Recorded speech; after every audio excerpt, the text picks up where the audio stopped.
राजा हरिश्चंद्र जिनका एक छत्र राज्य था, और जब समय पड़ा है तो एक डोम के घर जाकर के पानी भरना पड़ा है, मरघट में जाकर के नौकरी करनी पड़ी है, जब समय पड़ा है स्वयं को बेचना पड़ गया। और कि समय समय की बात समय को मत मानो झूठी, और समय पड़ा था राजा नल पे हार निकल गई खूंटी। राजा नल पे जब समय पड़ा तो अपने मित्र के पास गए सहायता मांगने के लिए। तो मित्र ने बिठा दिया दरवाजे पर कि मित्र यहाँ बैठो, मैं अभी आ रहा हूं। तो क्या देख रहे हैं कि एक हार टंगा हुआ है खूंटी पर, और खूंटी उस हार को निगलने लगी है। राजा नल ने सोचा एक खूंटी हार निकल जाएगी और मुझे चोरी लग जाएगी, तो वहां से उठ के भाग खड़े हुए। तो समय बड़ा बलवान है, और कहते हैं कि समय सबका बदलता है, समय की आन ना बदले। भैया वर्मा जी, समय सबका बदलता है, समय की आन ना बदले, और भविष्य के लिखने वालों का कभी अरमान ना बदले। छुरी गर्दन पे चल जाए, छुरी गर्दन पे चल जाए मगर ईमान ना बदले, छुरी गर्दन पे चल जाए मगर ईमान ना बदले। और भैया जिनका धर्म कायम है उनका कभी भगवान ना बदले। इसीलिए कहते हैं कि किसी पे अगर बुरा समय पड़े, किसी का समय खराब हो, तो भैया हमें उस पे हंसना नहीं चाहिए। क्यों? किसी दिन इस जमाने में सभी विपदा उठाते हैं, और किसी दिन इस जमाने में सभी विपदा उठाते हैं, और वही लीला इशारे में हमें माधव दिखाते हैं। कैसे? भगवान कृष्ण को देख लीजिए कि रमासी किंकरी जिनकी गरुड़ ऐसी सवारी है, रमासी किंकरी जिनकी और गरुड़ ऐसी सवारी है, वही त्रिभुवन धनी के सौ छिपे कमली में जाते हैं। चाहे तो एक केवल एक पलक झपकाने मात्र से पूरी सृष्टि प्रलय हो जाएगी। जिनके पलक झपकाने से पूरी सृष्टि प्रलय हो जाएगी, आज वो भगवान एक कंस के डर से कमरिया में छिपे हुए जा रहे हैं गोकुल के लिए आधी रात में। भगवान क्यों?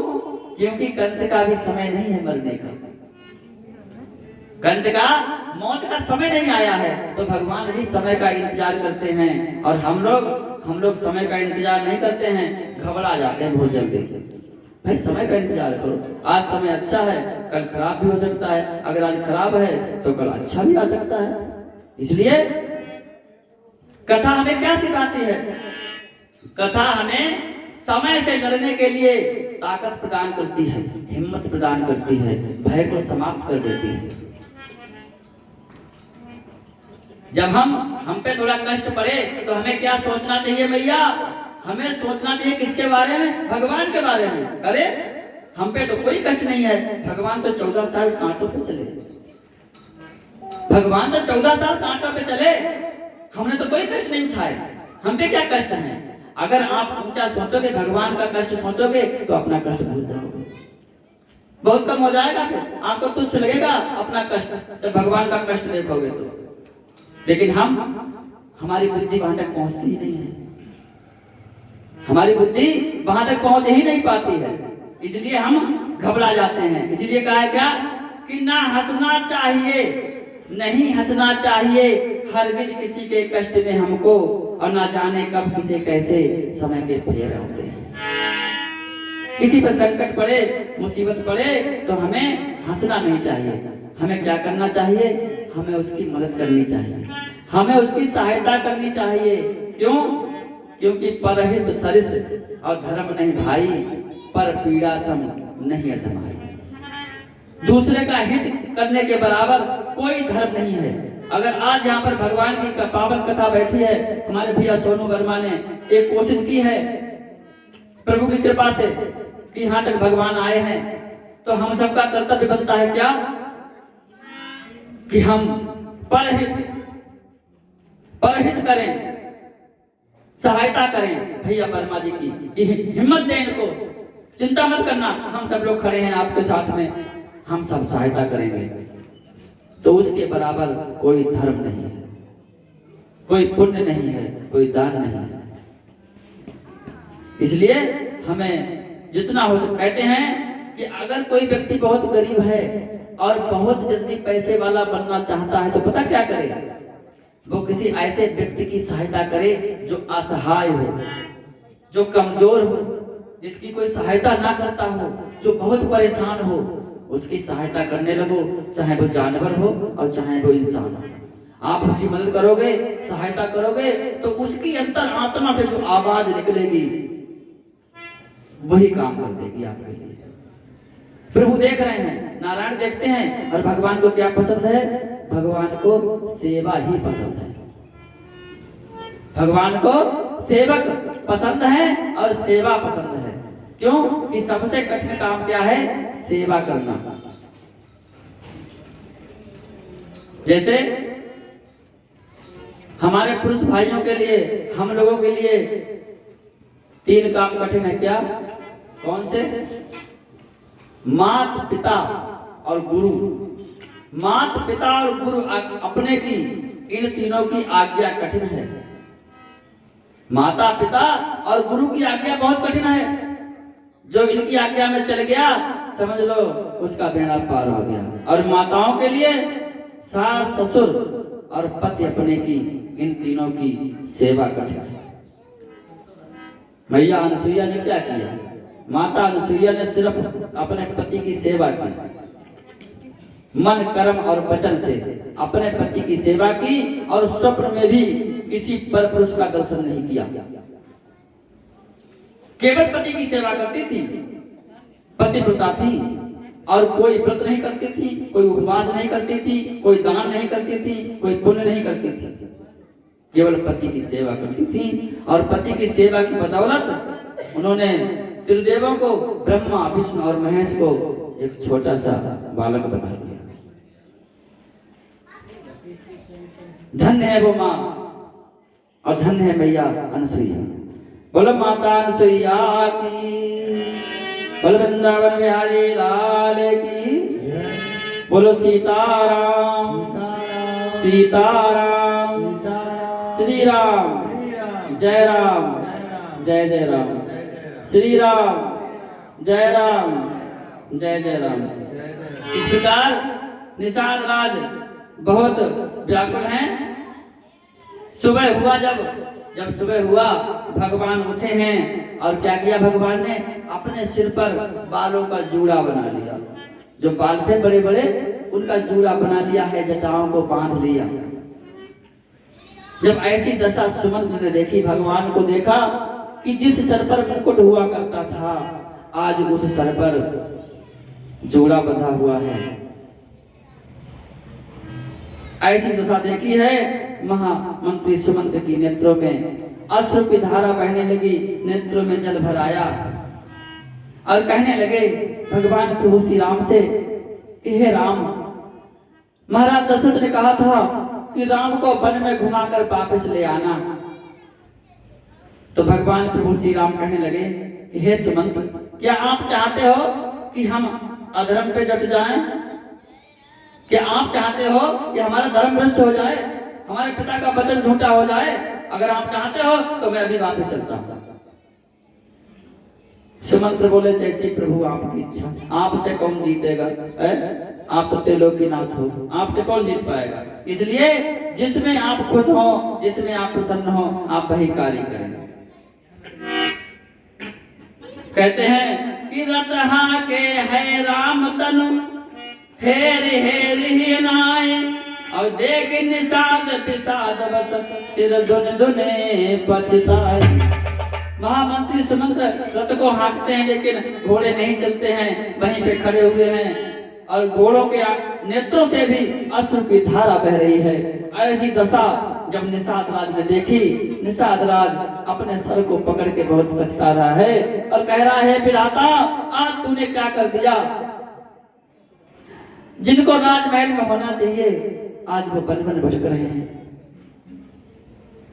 कहते हैं विधाता, तेरी गति को कोई नहीं जानता कि विधुना तेरे लेख किसी के समझ न आते हैं, और जन जन के प्रिया राम लखन सिया बन को जाते। निषाद राज बहुत व्याकुल हैं। भगवान प्रभु श्री राम कहने लगे, हे निषाद, अब काफी समय हो गया है और भैया ऐसा करो, अब हमें गंगा पार करवा दो। भगवान प्रभु श्री राम को लेकर निषाद राज चल देते हैं और पहुंचे हैं केवट के पास और कहने लगे, ओ केवटवा, देख देख तुहार दरवाजे पे के आवा है। एक पूर्वीय भाषा है थोड़ी है? भगवान तो पूर्व के रहने वाले ही थे। निषाद राज कहने लगे, ओए केवटवा, देख तेरे दरवाजे पर आज के आवा है। तो कौन कौन आया है? केवट पूछने लगा। निषाद राज कहने लगे, मैया सीता आई हैं, भैया लक्ष्मण आए हैं और प्रभु श्री राम भी आए हैं। तो जैसे ही नाव को मांगा है भगवान ने और कहा क्या कि मांगी नाव न केवटयाना, और मांगी नाव न केवटयाना, कहा ये तुम्हारा मरम हम जान।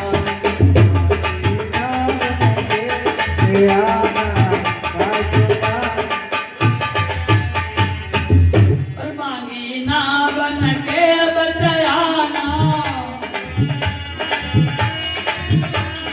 कहा ये तुम्हारा मरम हम जान। रामचंद्र पति सोबई देही, मही सोबत विद्वान।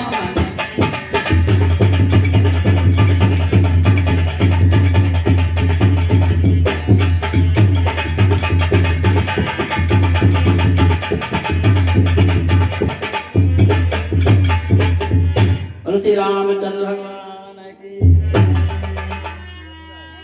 वृंदावन बिहारी लाल की। तो जैसे ही कहा है भगवान शंकर जी ने मैया पार्वती से कि भगवान प्रभु श्री राम ने केवट से नाव मांगी पार जाने के लिए, तो मैया पार्वती बोली, प्रभु ऐसा करो, आप अपनी कथा ही बंद कर दो। भगवान बोले, क्यों? मैया पार्वती कहने लगी, कथा यही बंद कर दो। भगवान बोले, क्यों? मैया पार्वती बोली, यहाँ पर मुझे एक शंका हो रही है, और शंका ही कथा में शंका नहीं होनी चाहिए। मैया पार्वती कहने लगी, यहाँ पर मुझे एक शंका हो रही है। भगवान बोले, कैसी शंका?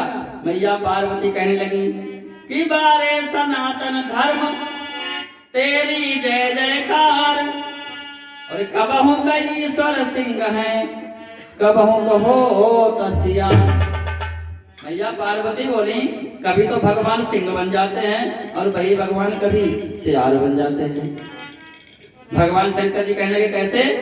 मैया पार्वती कहने लगी, सुनो कि एक ईश बलि के ग्रह आए, अरे एक ईश बलि के ग्रह आए, वामन रूप धार के धाए।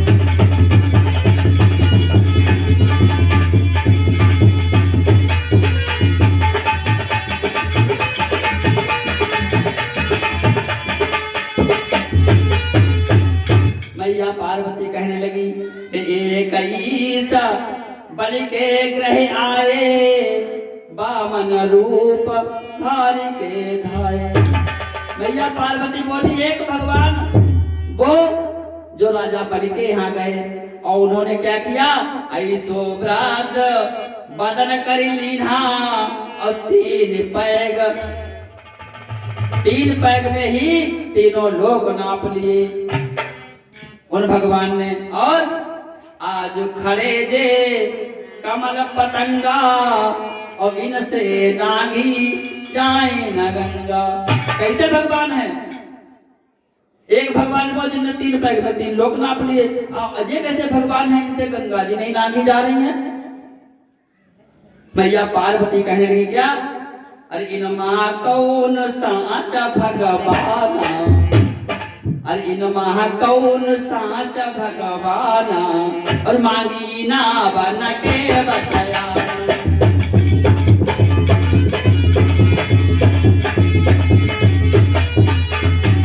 मांगी ना बन के बताया कहा ये तुम्हारा मरम मजान।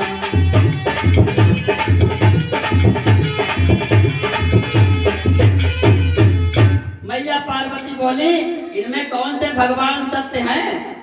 राजा बलि के यहाँ वाले भगवान सत्य हैं या ये भगवान सत्य हैं जिनसे गंगा जी नहीं मांगी जा रही हैं?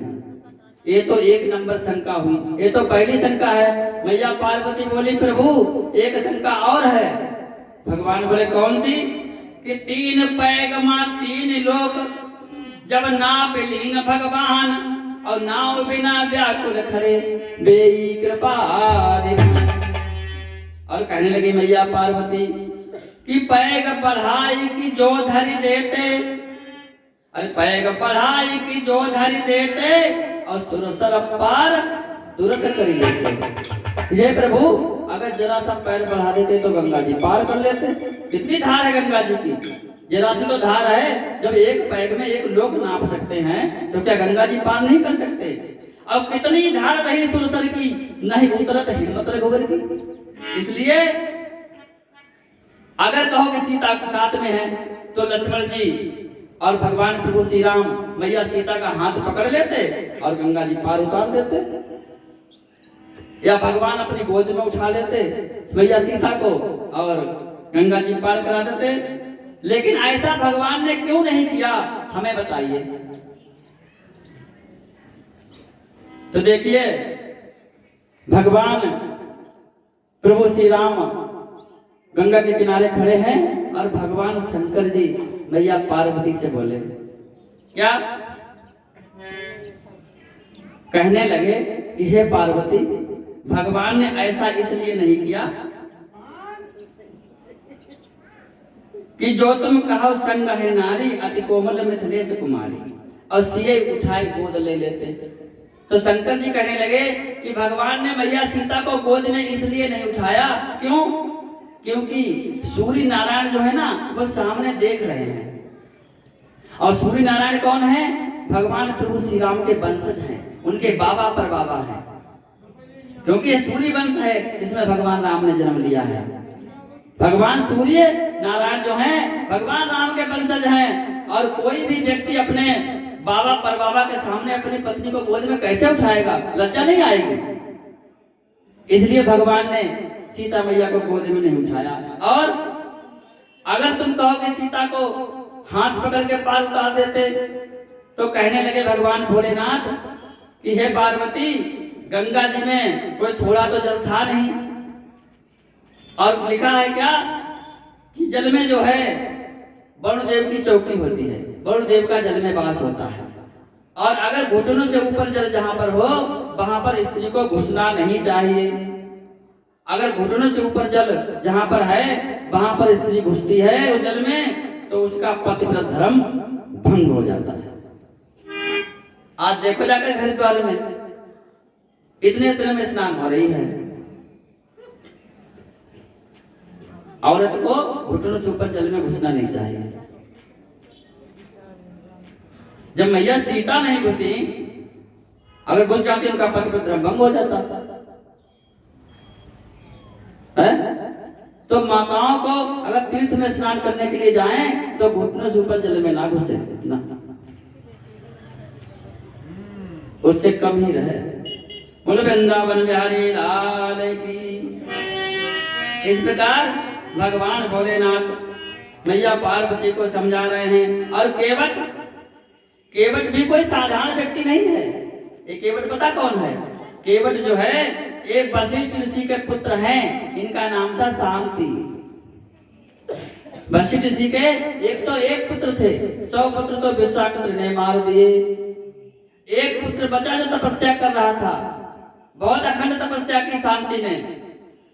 जब इनकी तपस्या देखकर भगवान प्रसन्न हुए, आकाशवाणी हुई कि हे शांति जिस कारण से तुम तपस्या कर रहे हो हमारे चरणों के दर्शन के लिए, हमारे तुम्हें दर्शन तो होंगे लेकिन अभी नहीं, समय आने पर हम तुम्हें दर्शन देंगे।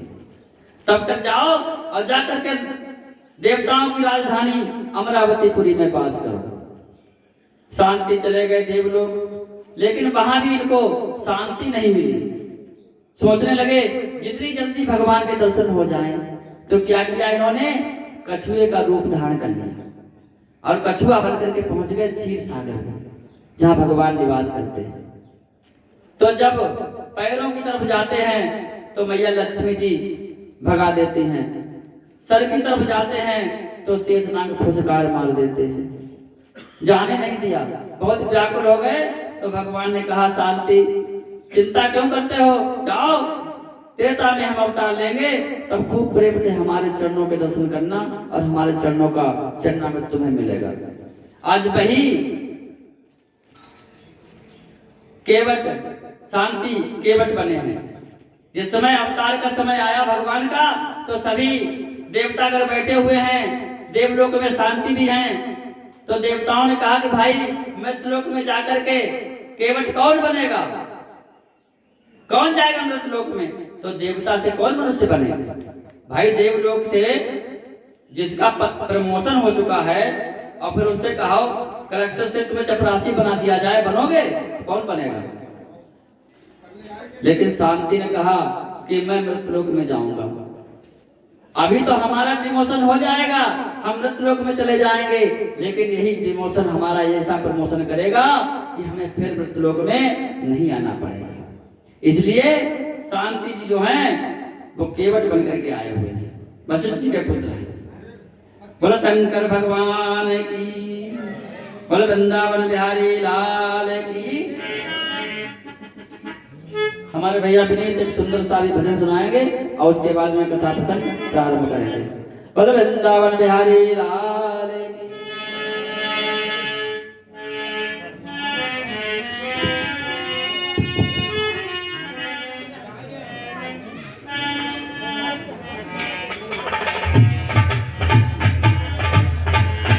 बोलो सियावर रामचंद्र भगवान की जय हो।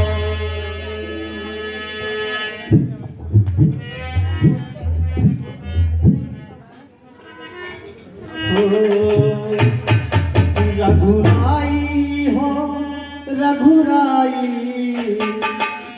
रघुराई हो रघुराई, पग धोकर नाव चढ़ी हो, पग धोकर नाव चढ़ी हो। बिन पग धोए सुन मेरे राजा, बिन पग धोए सुन मेरा राजा, नहीं गंगा पार करई हो, धोकर नाव चढ़ी हो, पग धोकर नाव चढ़ी हो।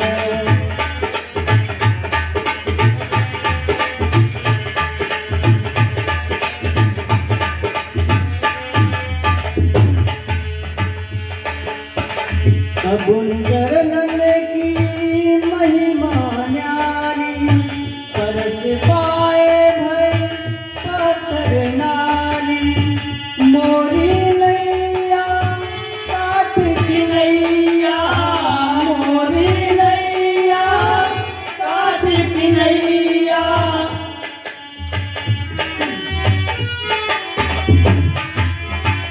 मोरी नैया काट की नैया, ये बेचारी काट की नैया। सगरे कुटुंब की पालनहारी है, सगरे कुटुंब की पालनहारी। नौका से यदि नारी बनी तो, नौका से यदि नारी बनी तो, काखी हो कित जई हो, पग धोकर नाव चढ़ी हो, पग धोकर नाव चढ़ी हो।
के पान किए थे। कछुक भरोसो नहीं हो, अब निर्भय नाव चली हो, अब निर्भय नाव चली हो, अब निर्भय नाव चली हो।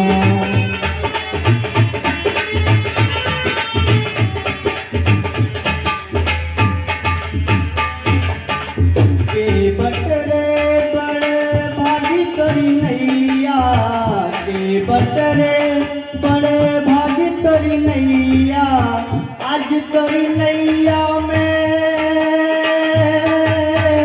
आज तोरी नैया में विराजे बब सागर के खिवैया।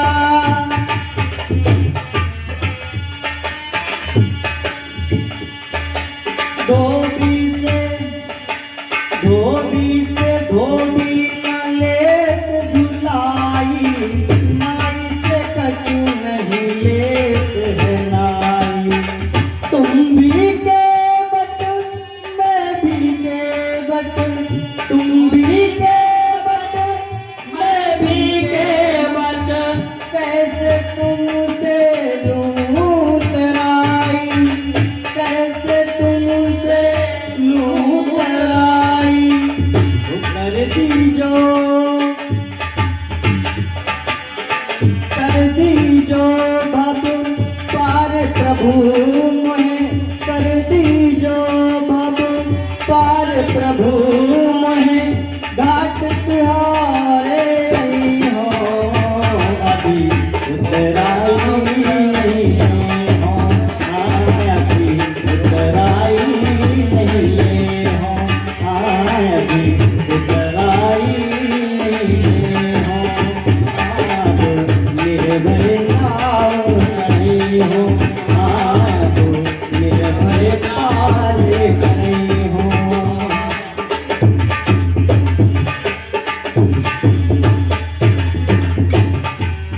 बोलो सियापति रामचंद्र की जय हो। बोल वृंदावन बिहारी लाल की, बोल शंकर भगवान की। इस प्रकार केवट कहने लगा भगवान प्रभु श्री राम से कि हे नाथ, जब भगवान ने कहा कि मांगी ना बन के बटराना, और कहा ये तुम्हारा मरम है। कहने लगा हम आपका मरम जानते हैं, हम नाव में नहीं बैठाएंगे। भगवान बोले क्यों, क्या मरम जानते हो? कहने लगा बहुत बड़ा मरम जानते हैं कि छुअत सिला भई नारी सुहाई, और बाहन तेन काट कटनाई। आपने एक पत्थर की शिला को स्पर्श कर दिया चरण से, और वो पत्थर की शिला स्त्री बन गई, और हमारी काठ की नैया है। अगर कहीं आपने इसमें पैर रखा और ये स्त्री बन गई तो हम तो किसी काम के नहीं रहेंगे प्रभु। यहाँ तो पहले से परेशान है, एक ही से परेशान है, दो दो हो जाएंगे तो कैसे गुजारा होगा।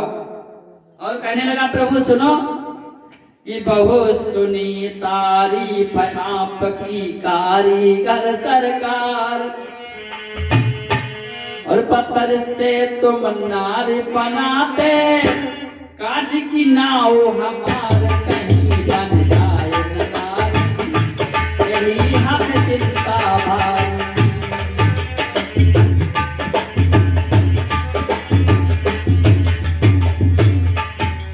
बहुत सुनी तारीफ आपकी कारीगर सरकार, पत्थर से तुम नारी बनाते, काज की नाव हमार कहीं बन जाए न नारी।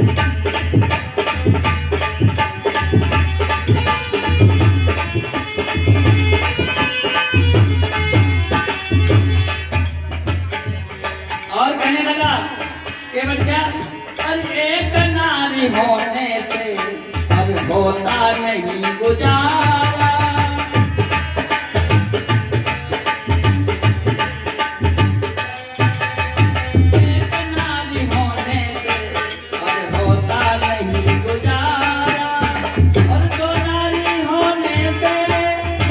मुश्किल हो जीना हमारा।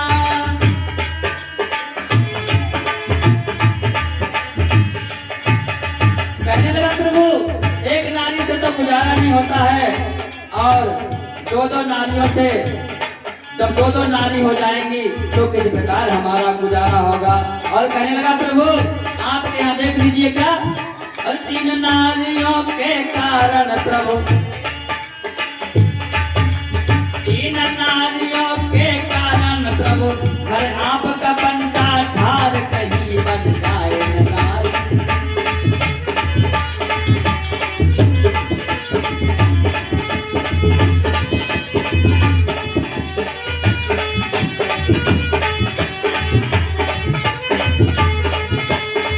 जय हो।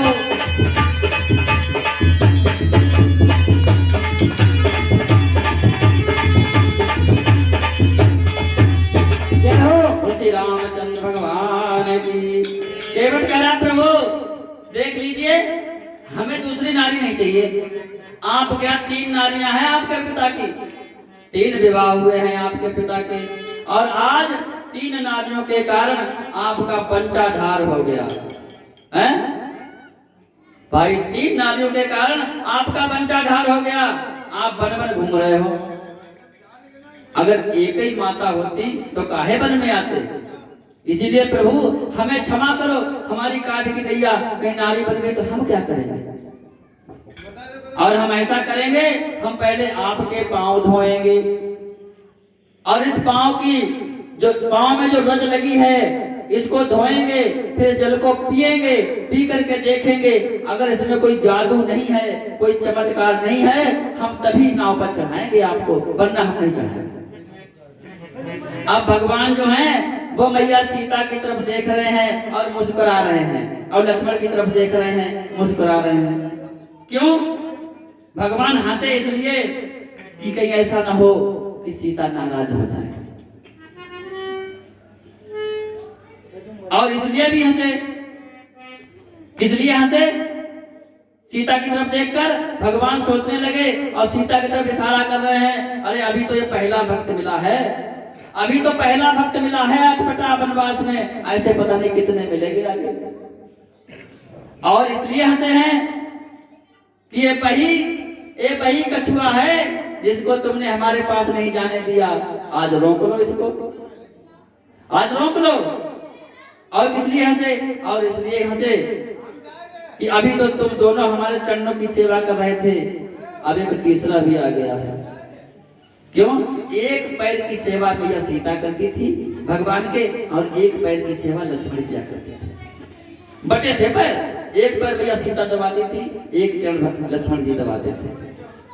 भगवान हंसे और इशारे में कहने लगे अब तीसरा भी आ गया है, और चरण तो हमारे 2 ही हैं, 3 तो है नहीं, इसलिए तुम्हारा हिस्सा कट जाएगा, तुम्हारी सेवा बट जाएगी, अब ये तीसरा भी हमारी सेवा करेगा।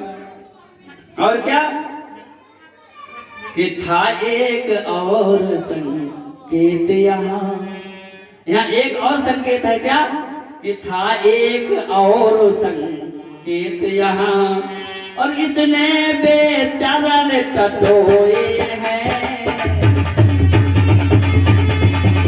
जय हो, हरि बोल।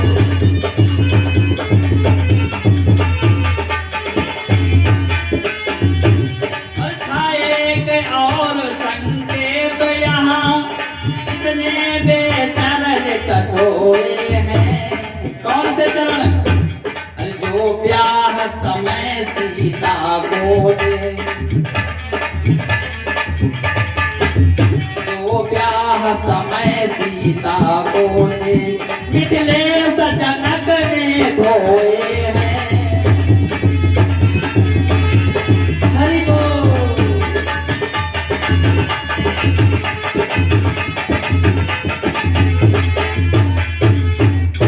यहाँ एक और संकेत है क्या, आज केवट ने उन चरणों को टटोला है।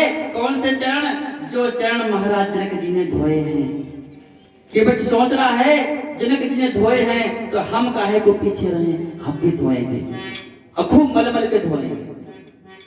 और क्या क्या केवट ने क्या कहा अपनी पत्नी से, ए पर्वतिया ले आ कठौता।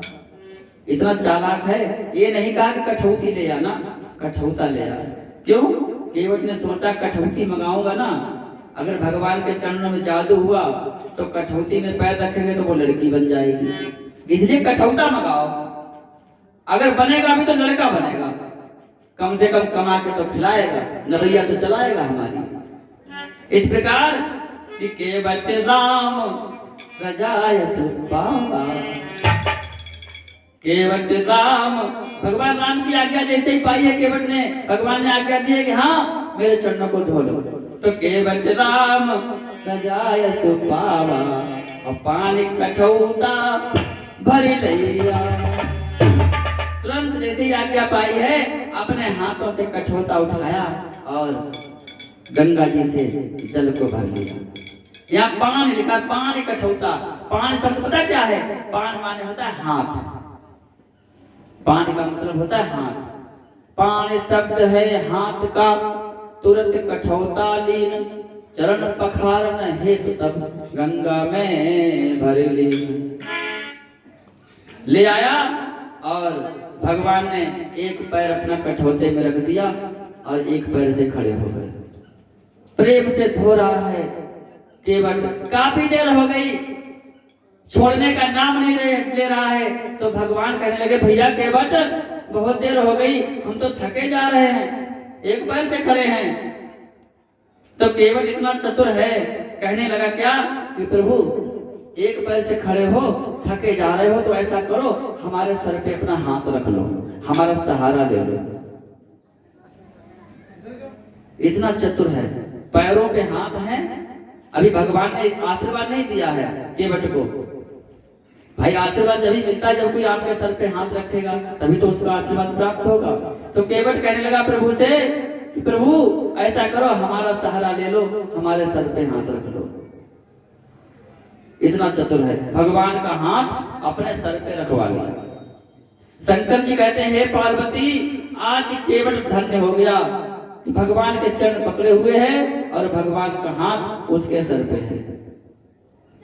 कि राघव थे खड़े कठौते में, वह एक एक पग धोता था।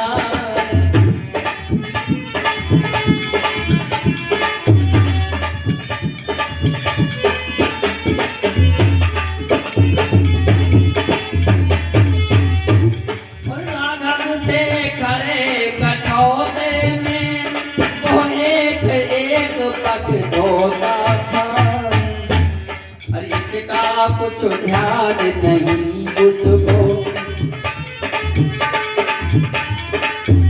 अधिकाल कार्य में होता था।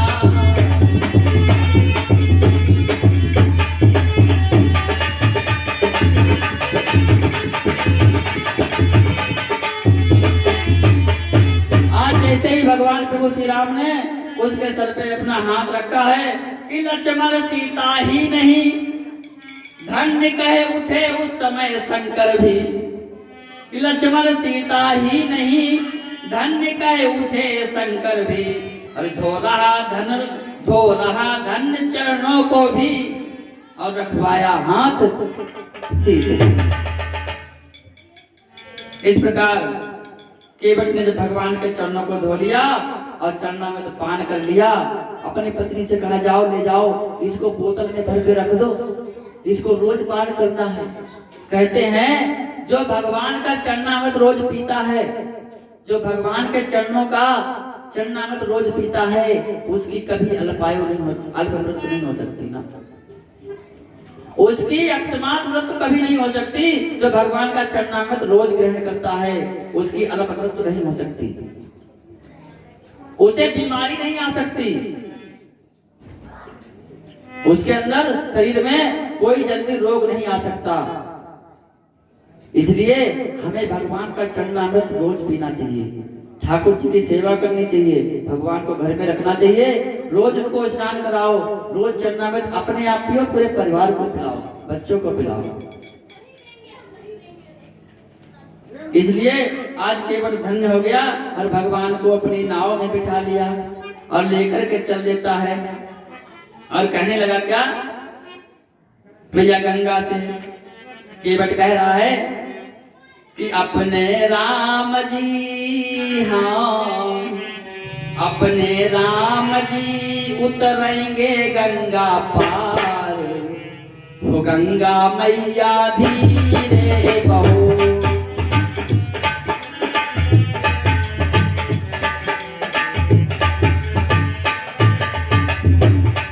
अपने राम जी उतरेंगे गंगा पार, हो गंगा मैया धीरे बहो।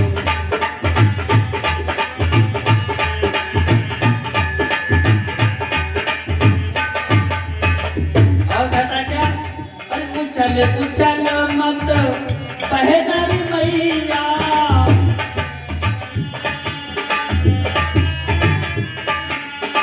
राम लखन संग सीता मैया, राम लखन संग सीता मैया। और अब तुम ही लगा दो पार, हो गंगा मैया धीरे बहो। अरे तुम भी लगा दो पार, गंगा मैया धीरे बहो। मेरी नैया में लक्ष्मण राम, हो गंगा मैया धीरे बहो। मेरी नैया में बटे सिया राम, गंगा मैया धीरे बहो। धीरे बहो माँ धीरे बहो, धीरे बहो मैया धीरे बहो। मेरे राम जी मेरी नैया में लचे बटे सिया सिया राम, राम, हो गंगा मैया धीरे बहो। मेरी नैया में बटे सिया राम, गंगा मैया धीरे बहो।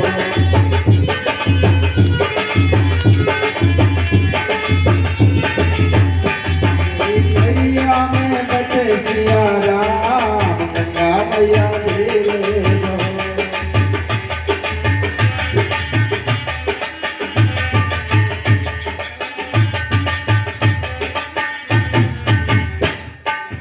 और क्या कहता है, अरे टूटी फूटी काठ की नैया, ओ टूटी फूटी काट की नैया, बिन मेरा कौन है भैया, ओ तुम बिन मेरा कौन के भैया। तेरी नीच पड़ी मजेदार, हो गंगा मैया धीरे बहो। मेरी नैया में बटे सिताराम, गंगा मैया धीरे बहो। मेरी नैया में लक्ष्मण राम, हो गंगा मैया धीरे बहो। ओ मेरी नैया में बटे सिया राम, गंगा मैया धीरे बहो। धीरे बहो मैया धीरे बहो, धीरे बहो मैया धीरे बहो। मेरी नैया में मेरी नैया में बटे भगवान, गंगा मैया धीरे बहो। मेरी नैया में बटे सिया राम, गंगा मैया धीरे बहो। मेरी नैया में बटे सिया राम, गंगा मैया।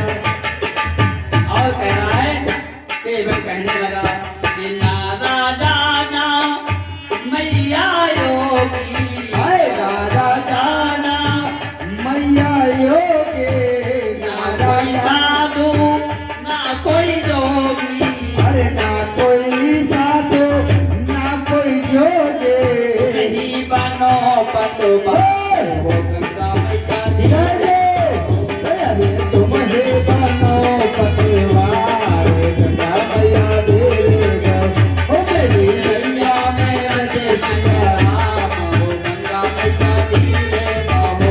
मेरी नैया में बटे सिया राम, गंगा मैया धीरे बहो माँ धीरे बहो, ओ धीरे बहो माँ धीरे बहो। मेरी नैया में लचे मन राम, हो गंगा मैया धीरे बहो। मेरी नैया में बटे सिया राम, गंगा मैया हौले बहो। मेरी नैया में बटे सिया राम, गंगा मैया धीरे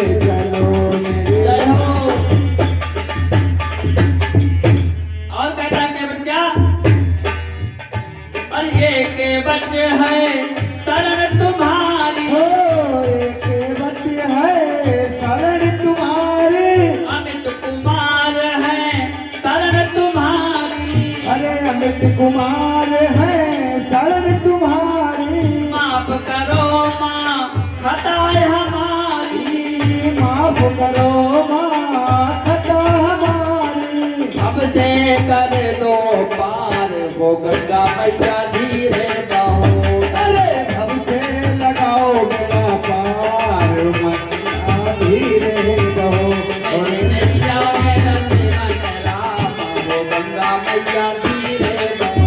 मेरी नैया में लक्ष्मण राम हो गंगा मैया धीरे बहो। गंगा मैया धीरे बहो। धीरे बहो गंगा मैया धीरे बहो। मेरी नैया में लक्ष्मण राम हो गंगा मैया धीरे बहो। मेरी नैया में लक्ष्मण राम हो गंगा मैया धीरे बहो। मेरी नैया में लक्ष्मण राम हो गंगा मैया धीरे बहो। बोलो श्री रामचंद्र भगवान की, बोलो वृंदावन बिहारी लाल की, बोलो शंकर भगवान की। जय। इस प्रकार केवट जो है भगवान प्रभु श्री राम को उस पार उतार देता है। और जैसे ही भगवान प्रभु श्री राम नाव से उतर के खड़े हुए हैं तो भगवान सोचने लगे अब केवट को उतराई में क्या दें। भाई कुछ तो था नहीं, सब तो छोड़ आए थे अयोध्या में, पास में तो कुछ है नहीं। लेकिन मैया सीता जी एक अंगूठी पहने हुए हैं, एक मुद्रिका पहने हैं, उस पे प्रभु का नाम लिखा हुआ है, उस पे राम नाम लिखा हुआ है। मैया सीता जी भगवान प्रभु श्री राम के मन की बात जान जाती हैं, हृदय की बात जान जाती हैं। कहते पत्नी वही जो अपने पति के हृदय की बात जान जाए कि हमारा पति क्या चाहता है, क्या उसके मन में चल रहा है। मैया सीता जान जाती हैं कि पिया ही की सिया जान निहारी, और मन मुदरी मन मुदिता उतारी। तुरंत ही वो मुद्रिका उतारी और प्रभु श्री राम को दे दी और कहा इसको केवट को उतराई में दे दो। जब भगवान प्रभु श्री राम उतराई में मुद्रिका देने लगे केवट को, तो केवट कहने लगा प्रभु हमारी मजूरी तो चुक गई,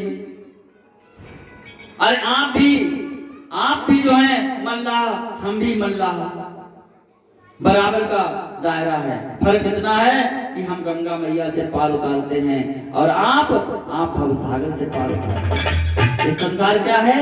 ये भवसागर है, ये भवरोग है, ये भव सिंधु है। केवट कहने लगा इसलिए मल्लाहों से उतराई नहीं लिया करते कि मल्लाह कहीं मल्लाहों से उतराई ना लेते भैया, अरे मजदूर कहीं मजदूरों से मजदूरी ना लेते भैया।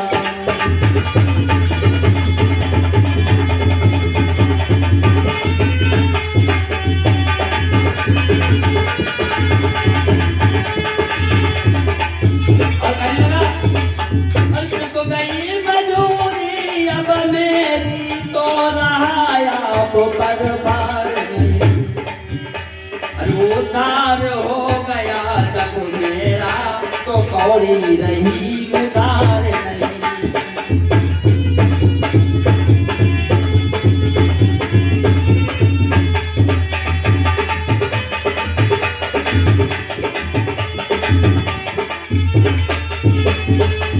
केवट कहने लगा प्रभु आज आप हमारे दर पे आए हैं, हमने आपको पार उतार दिया, और जब मैं आपके दरवाजे पे आऊं तो आप हमें पार उतार देते। बस समझ लो हिसाब किताब बराबर हो गया। इस प्रकार भगवान प्रभु श्री राम वहां से आगे चलते हैं और जाकर के कहां पहुंचे?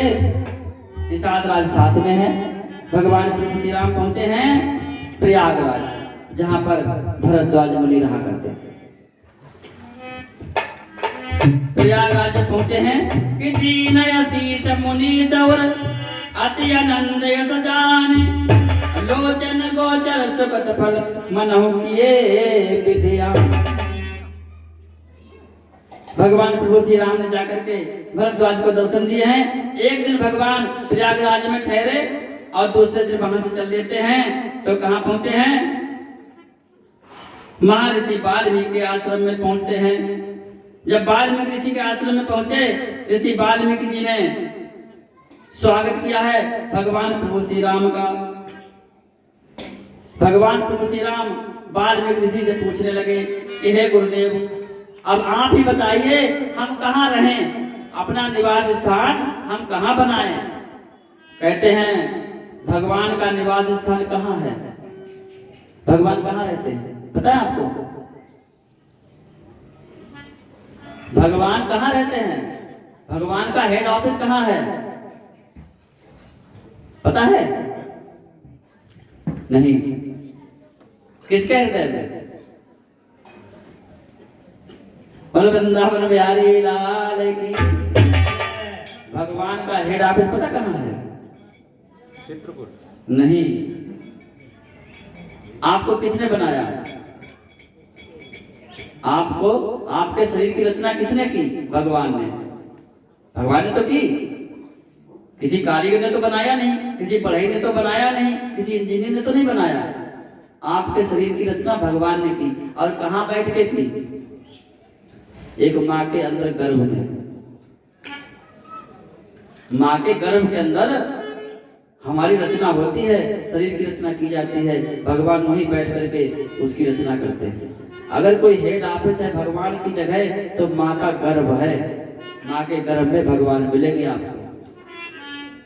वो चाहे चींटी हो, चाहे शेरनी हो, चाहे स्त्री हो, चाहे नारी हो, कोई भी हो, भगवान नारी के गर्भ में रहते हैं। वहीं बैठ करके ताना बाना बोलते हैं। हेड ऑफिस है भगवान का। इसीलिए हमारे देश में माताओं, नारी को क्या कहा गया है? देवी कहा गया है। नारी की पूजा होती है सिर्फ भारत में और कहीं नहीं। सिर्फ भारत में ही नारी की पूजा होती है, पूजी जाती है माताएं, और कहीं नहीं। वृंदावन बिहारी लाल की। भगवान का हेड ऑफिस जो है माँ का गर्भ है। भगवान वहीं बैठ करके पूरे संसार की रचना करते हैं, सृष्टि की रचना करते हैं।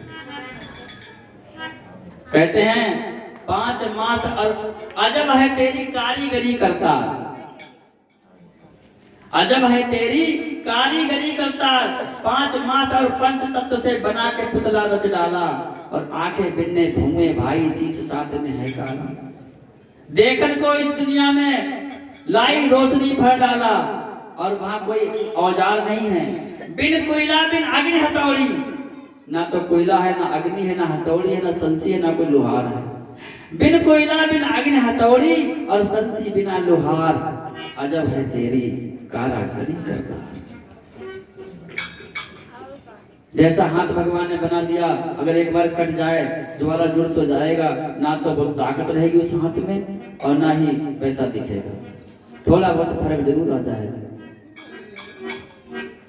डॉक्टर भगवान तो है, कहते हैं डॉक्टर भगवान का रूप है। भगवान तो है लेकिन भगवान नहीं है। भगवान का स्वरूप है लेकिन भगवान नहीं है। हम भगवान नहीं बन सकते। भगवान तो चीज ही कुछ और है। बोलो वृंदावन बिहारी लाल की, बोलो शंकर भगवान की, बोलो पवन पुत्र हनुमान की। इस प्रकार कहते हैं। ऐसे ही एक बार महाराज अकबर जी ने प्रश्न कर दिया बीरबल से, अरे तुम्हारा भगवान क्या कर सकता है, कहाँ रहता है, कहाँ रहता है तुम्हारा भगवान और क्या कर सकता है? तो बीरबल कहने लगे महाराज कल बताएंगे। बीरबल अपने घर पे आए बहुत उदास। तो पुत्री ने पूछा, महाराज, पुत्री पूछने लगी, पिताजी क्या बात है, बहुत उदास हो?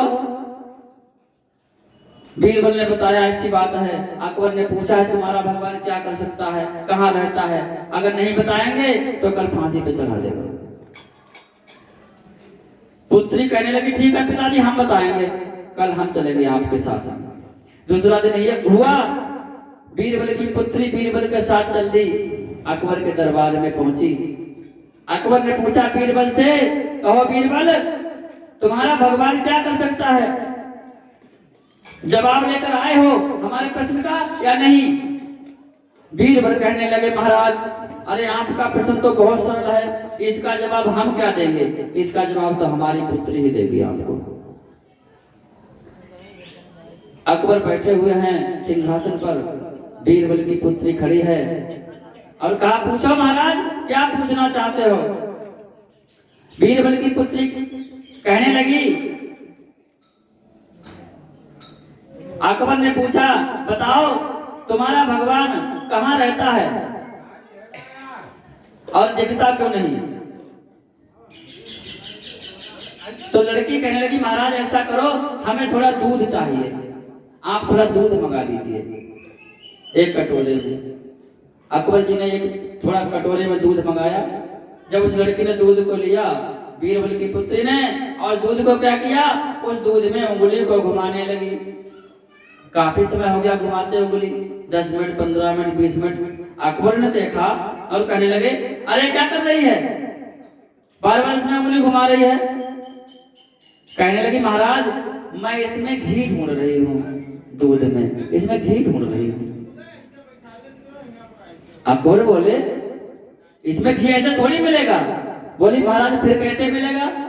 अकबर बोले इस दूध को आग पे रखा जाएगा, फिर इसको गर्म किया जाएगा, फिर इसका दही बनेगा, इसको जमाया जाएगा, फिर इसको मंथन किया जाएगा, मथा जाएगा, उसके बाद में इसमें घी निकलेगा। तो लड़की बोली महाराज जिस प्रकार इस दूध में घी है लेकिन दिखाई नहीं देता है, उसी प्रकार भगवान सब जगह व्याप्त हैं लेकिन दिखाई नहीं देते। हर व्यापक सर्वत्र समाना। अब दिखाई कैसे देते हैं? प्रेम से प्रकट होते हैं। जब प्रेम करोगे तब प्रकट हो जाएंगे। है सब जगह व्याप्त हैं। ऐसे मैंने बता दिया मेहंदी कैसी होती है? मेहंदी मैया हरी होती है, मेहंदी हरी हरी पत्ती होती है और जब उसको सिल पे रख करके उसको पीसा जाता है तो वही मेहंदी कैसी हो जाती है? वही मेहंदी लाल हो जाती है। उसी प्रकार ये मुख क्या है? ये सिल है, सिल। ये मुख है सिल और जिह्वा क्या है? लोढ़ा। अब इसके ऊपर किसे रखो? भगवान के नाम को, और रात दिन इसको चलाओ। सीताराम सीताराम सीताराम, हरि हरि हरि, नारायण नारायण नारायण। जब खूब चलाओगी मैया तब फिर जब ये पिसेगी ना तब इसका रंग लाल निकलेगा।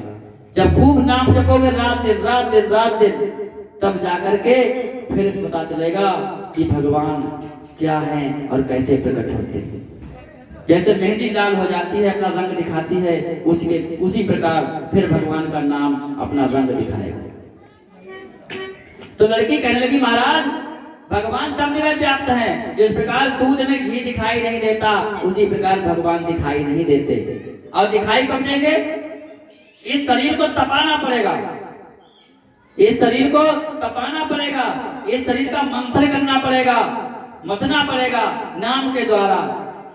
मन को शुद्ध करना पड़ेगा। मन की शुद्धि काहे से होती है? मन की शुद्धि भगवान के नाम जपने से होती है। जब हम मन की शुद्धि कर लेंगे और हमारा मन कैसा हो जाएगा? भगवान ने क्या कहा है कि निर्मल मन जन सो मोहि पावा, अमोहि कपट छल छिद्र न भावा। भगवान कब प्राप्त होते हैं? जब आपका मन निर्मल हो जाएगा। आप किसी की बुराई नहीं करोगे, किसी की निंदा नहीं करोगे, किसी का अहित नहीं चाहोगे, सबसे प्रेम करने लगोगे जब, तब भगवान आपके अंदर प्रकाशित हो जाएंगे। और आजकल लोग निंदा बाजार बन गए। निंदा बाजार, चौराहे गली मोहल्ले में देखो 4 लोग बैठे हैं और क्या चल रहा है? बीजेपी बहुत खराब, कांग्रेस बहुत खराब है, विधायक जी ने कुछ नहीं किया। अरे वो तो सारा पैसा खा गए। क्या चल रहा है? यज्ञ हवन तो कोई करता नहीं, अब क्या करते हैं? निंदा यज्ञ चल रहा है, निंदा यज्ञ। और क्या, पुरुष तो गोली चौराहे पे बैठ के निंदा कर लेते हैं, और हमारी माताएं, एक मैया अपने दरवाजे पे खड़ी और दूसरी मैया अपने दरवाजे पे खड़ी। पता लगा घंटा भर हो गया, पता नहीं क्या बात हो रही है? निंदा यज्ञ चल रहा है। निंदा किसी की मत करो। क्यों? निंदा करने से पता क्या होता है? अगर हमने भैया आपकी निंदा की वर्मा जी ना, तो हम तो आपकी निंदा कर रहे हैं, और आपके जितने पाप हैं वो सब हमारे ऊपर आ रहे हैं। कि पर निंदा के करे से कछु न आवे हाथ, और मूर्ख पर्वत पाप के ले चल अपने साथ। अयोध्या में एक राजा हुए, जिन्हें कुष्ठ रोग हो गया, भयंकर कुष्ठ रोग हुआ। वशिष्ठ जी के पास में गए, गुरुदेव क्या करें, हम तो बहुत परेशान हैं। तो उन राजा के बड़े भाई जो थे ना, उनका निधन हो चुका था। उनकी भाभी अलग महल में रहा करती थी, भौजाई। तो गुरु वशिष्ठ कहने लगे, ऐसा करो, अपनी भौजाई को प्रवचन दिया करो रात में जाकर के, शाम को चले जाया करो उनके यहाँ, शाम को उनके यहाँ जाया करो और उन्हें इतिहास सुनाया करो, भगवान की चर्चाएं कहानियां सुनाया करो। वो विधवा है, उनका कल्याण होगा। बोले ठीक। शाम होती थी, महाराज अपने कार्य से निवृत्त होकर के और चले जाते थे अपनी भाभी के यहाँ। तो जब गांव मोहल्ले के लोगों ने देखा ये राजा क्या करने जाता है शाम को अपनी भाभी के पास में, तो गांव मोहल्ले के लोग पता क्या करने लगे? निंदा करने लगे। अरे राजा छली हो गया, राजा कपटी हो गया, राजा दुराचारी हो गया। बताओ, ये अपनी भाभी के पास जाता है। यानी उनके मन में गलत विचार आने लगे। गांव वालों मोहल्लों के पास में सारी जनता निंदा करने लगी, और जितनी ही निंदा करती थी जनता, उतना ही उनका रोग कम होता जाता था। एक दिन ऐसा आ गया कि सारा कुष्ठ रोग समाप्त हो गया। सारे राज्य की जनता निंदा करने लगी राजा की, सारा रोग समाप्त हो गया। थोड़ा सा बचा तो गुरु वशिष्ठ के पास में गए, गुरु जी थोड़ा सा रह गया। तो गुरु वशिष्ठ कहने लगे, ये हमारे हिस्से का रह गया, क्योंकि हमने निंदा नहीं की तुम्हारी। इसलिए अगर आपकी कोई निंदा करे, प्रेम से सुनो, बहुत प्रसन्न हो जाओ। निंदा कोई करे तो बहुत प्रसन्न हो जाओ, प्रेम से सुनो। क्यों? क्योंकि आपके पाप कम हो रहे हैं। जितनी आपकी कोई निंदा करेगा ना, उतने आपके पाप कम होंगे।